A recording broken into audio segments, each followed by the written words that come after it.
Assalamualaikum warahmatullahi wabarakatuh. Selamat pagi kelas 7. Bagaimana kabar kalian hari ini?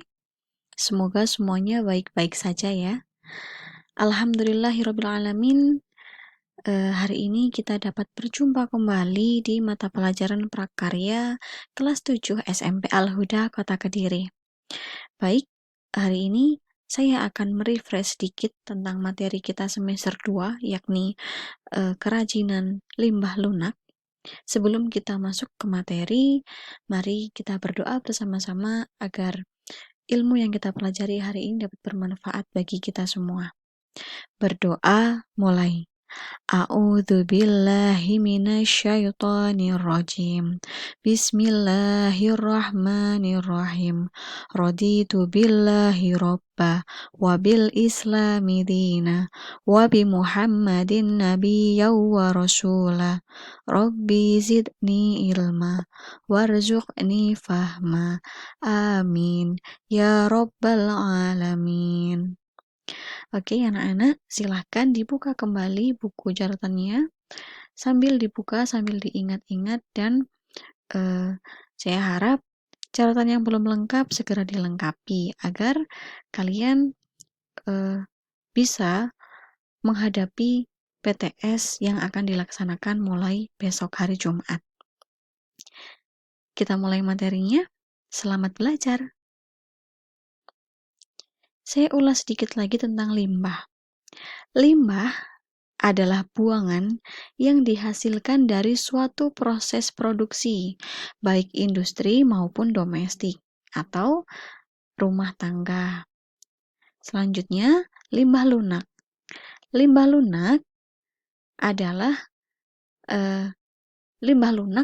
mengacu dari kata sifat lunak, yaitu limbah yang bersifat lembut, empuk, serta mudah dibentuk. Selanjutnya kita ke prinsip pengolahan limbah lunak. Prinsip pengolahan limbah ada 3. Masih ingatkah kalian tentang ini? 3R kita menyebutnya. Ada reuse, ada reduce, ada recycle. Apa itu reduce? Reduce adalah mengurangi segala sesuatu yang mengakibatkan sampah. Kalau reuse menggunakan kembali sampah yang masih dapat digunakan untuk fungsi yang sama atau fungsi yang lainnya. Yang terakhir adalah recycle, mengolah kembali atau mendaur ulang sampah menjadi barang atau suatu produk yang baru yang dapat bermanfaat. Selanjutnya, limbah dikelompokkan menjadi 3, yaitu yang pertama ada limbah berdasarkan wujudnya. Limbah berdasarkan wujudnya ini dibagi menjadi 3. Yang pertama ada limbah gas, limbah cair, dan limbah padat.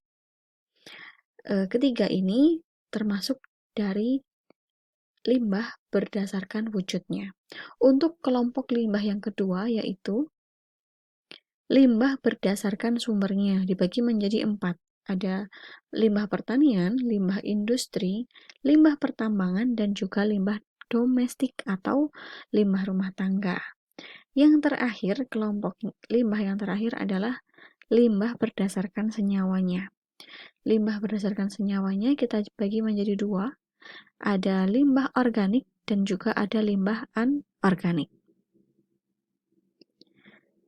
Ini limbah lunak yang pertama, limbah lunak organik. Limbah lunak organik ini lebih banyak berasal dari tumbuh-tumbuhan. Semua bagian dari tumbuhan yang dikategorikan limbah dapat diolah menjadi produk kerajinan. Sedangkan limbah anorganik ini adalah limbah lunak anorganik berasal dari bahan olahan dengan campuran zat kimiawi dan menghasilkan bahan yang lembut, empuk, lentur, mudah dibentuk, serta diolah dengan bahan yang sederhana.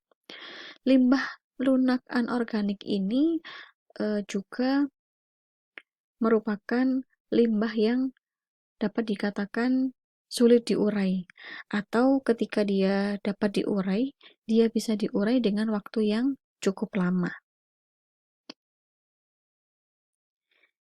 Lalu kita ke limbah lunak organik.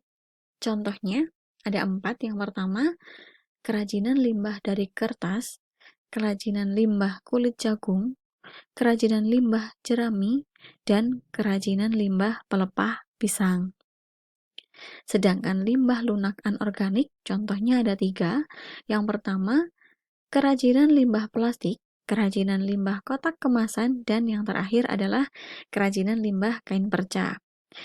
Kedua limbah ini kita sudah pernah mempraktekkannya. Untuk limbah organik, masih ingat kalian praktek apa? Ya, kemarin kita praktek limbah dari kertas. Limbah dari kertas dapat diolah dengan berbagai macam teknik. Ada teknik bubur, ada teknik anyam, ada teknik sobek, ada teknik remas, dan yang lainnya. Bisa dibuka kembali bukunya sambil mengingat-ingat untuk mempersiapkan mengerjakan soal PTS nanti. Sedangkan limbah lunakan organik kita praktek baru kemarin 2 minggu yang lalu, yaitu kita praktek membuat hiasan bunga dari limbah kain perca.